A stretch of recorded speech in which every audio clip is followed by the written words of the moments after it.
presentation itself is going to look like. So this is an example. If we look at this, we have preparation, and that has evidence of rehearsal. That's a big thing, making sure that they did it ahead of time. And under preparation, we have, so these are the categories, right, on your left-hand side, my right-hand side, if I'm doing it backwards. So you have your categories, and we have preparation, content, analysis, delivery, and the PechaKucha itself. So one of the things that I found with students is frequently they will invent what they think they would like to do rather than what you did, what you asked them to do.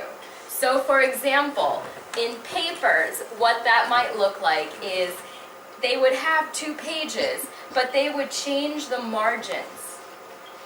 And so they would make the margins bigger so they can fit more words in the 2 pages.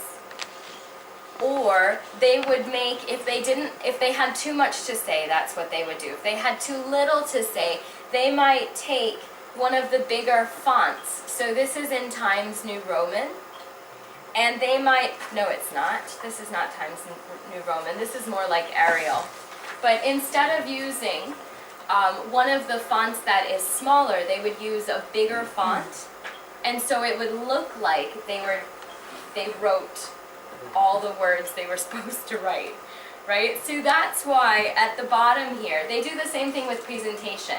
They may have too many pictures or not enough pictures, or they might use really big fonts or really small fonts or too many words per page, etc., etc. So I try to give them exact criteria that I will grade them on to make sure that the actual presentation itself is done in a way that's acceptable to me. The reason for that is also because they all have to be similar, because I have to grade them all in the same way, right? If I have a lot of students who are adding more words, it's unfair to the students who did it correctly and used the original margin lines, because it gives the other students who are using more of the words an extra chance to express their opinion. So I'm trying to make it as streamlined as possible. And that's why we have the last category. So you can see that number 4 is above standards. So this would be a very good presentation. Number 3 would be meet standards. So they fulfilled all the objectives, they just weren't, fabulous. But they got all of it done. So this would be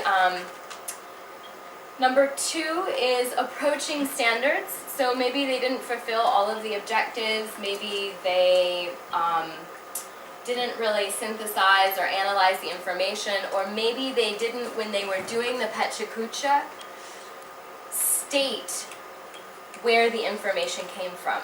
For example, if they were giving a graph of information, they didn't say this comes from such and such research, which says, and then gave a summary of what the research says. Maybe they didn't do that. That would be approaching standards, because the objective is for them to be able to summarize and paraphrase and also say, by the way, this is who I got the research from. And then below standards.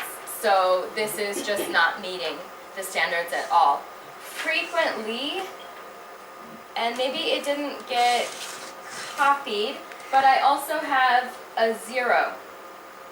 And so the 0 would either be no presentation, or they did not do one of the categories at all. We have it at the bottom. Yes, I do have a note at the bottom, but there should also be another category down the side, because sometimes the presentations were done in such a way that they really should receive a 0, and even 1 is too high. That's not common. That happens like 1 out of every 200 students, but occasionally it happens, and so I always have a 0 column as well. Okay, So what I'd like us to do now, just to familiarize yourself with this form, and this is not exactly a final draft, this was just created for this presentation. It's to be used as an example, but it's not really a sample, right? So this is not, don't take this and use it in your class, you'd have to change it. But what I'd like for you to do now is, on the back of your presentations, you have all the objectives. I'd like first to look at assignment objective number 1, and I'd like you to find which category assignment objective number 1 is for the PechaKucha presentations. So if you look at it, it says assignment objective number 1 is the ability to analyze and synthesize information from their research topic. So I'd like you to look in the category section, and I'd like you to find where this objective is stated. Analysis, exactly. It can also be content. Quality of research. Yes, Also. very good. So content and analysis. Objective number 1 is covered in content and analysis. How about objective number 2? Ability to paraphrase and quote information from their research topic. Where do you see that one? Ability number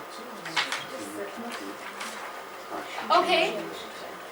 Yeah, it's number 2. So which of the categories is number 2? Ability to paraphrase and quote information from their research topic.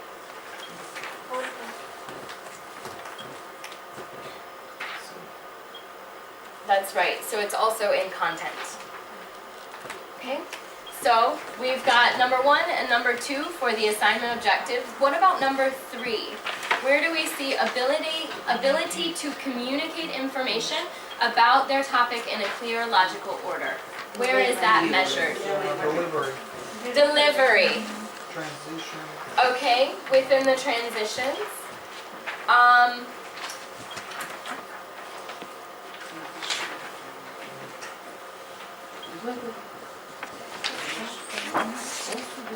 Analysis, it Yeah. can also be It can logic, also- yeah. Because analysis is logic. I agree. So I would put it between analysis and delivery. That's where they're, because if we actually look at it, student has obviously analyzed the information. Presentation established a clear thesis and maintains focus throughout. That's above standards. Yeah, and Right? say here, organization, so it can also be Exactly. Organization is as also well. logic. Because if we look at it, it's topic in a clear, logical order, right? So when we read that, establishes a clear thesis and maintains the focus throughout, that's a clear, logical order. As well as presentation is clearly organized in the bottom. That's PechaKucha criteria. Okay, so we can see that we have number 1, number 2, and number 3 on the rubric itself. Ability to use transitions during the presentation. So by transitions, I mean like linking phrases, things of that sort. Delivery, exactly. Very good. So delivery says, Content and analysis, it is everywhere. yes, but I think that delivery specifically focuses, because if you see it, delivery is smooth, fluent, and contains very few mistakes. And But the structure is the content. yeah, the structure is the content. So analysis and content. Yep, you're right. No, but we speak about maintaining eye contact. It is for delivery. It's true, but there's more than just maintaining eye contact. In the first part, when it says delivery is smooth and fluent, this means transition, So the thing right? is- Because when you do it, when you're transitioning, you just go smoothly from one thing to another. If there's no transition, it's like, ugh, and then you start again. So there are too many criteria in the one category. That's possible, but for this particular exercise, that's what we're doing. But I think that's wait for the criticisms until after, because we will have a time to talk about what works and what doesn't work about the rubric. Okay, and that's a really good point, so save it for later in the presentation. But awesome, good. How about number